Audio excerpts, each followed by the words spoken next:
Le 11 novembre, c'est aujourd'hui et c'est une journée de commémoration de l'armistice de 1918. Carole, c'est à 5h15, très exactement, qu'il met fin au combat.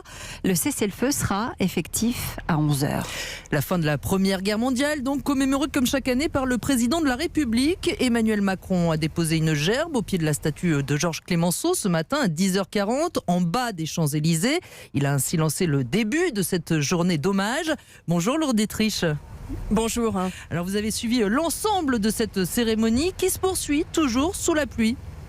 Oui, des familles de soldats et des anciens combattants notamment sont blottis sous des parapluies noirs autour de l'Arc de Triomphe. Il y a assez peu de public en ce moment d'ailleurs derrière les barrières de sécurité en haut des Champs-Élysées. Et effectivement, à 11h, le président est arrivé au pied de l'Arc de Triomphe. À l'heure précise où ce 11 novembre 1918, les cloches sonnaient à la volée dans toute la France pour annoncer le cessez-le-feu. Emmanuel Macron a passé les troupes en revue. Il a ravivé la flamme du soldat inconnu sous l'Arc de Triomphe. Puis les noms des 5 militaires français morts en opération depuis 1 an ont été cités. Médecin principal, Marc Lécuras. Brigadier, Erwan Potier.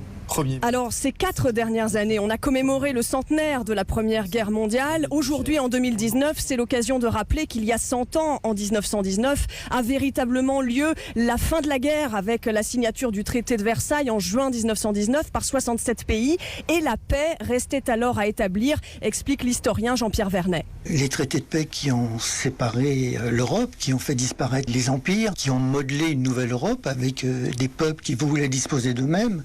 Pensez que l'Ukraine aurait dû avoir son indépendance en 1917-18. Elle a attendu 70 ans avant de l'avoir. C'est rappeler aux jeunes, à cette jeunesse, que la paix est très fragile. Alors, la cérémonie se termine tout juste ici, place de l'Étoile, et maintenant va avoir lieu un déjeuner à l'Élysée en présence des porte-drapeaux, des associations d'anciens combattants, des membres du comité de la Flamme aussi. Ce sont eux qui notamment ravivent la flamme du soldat inconnu tous les soirs ici sous l'Arc de Triomphe. Merci Lourdes Dietrich, vous étiez en direct des Champs-Élysées pour Europe 1.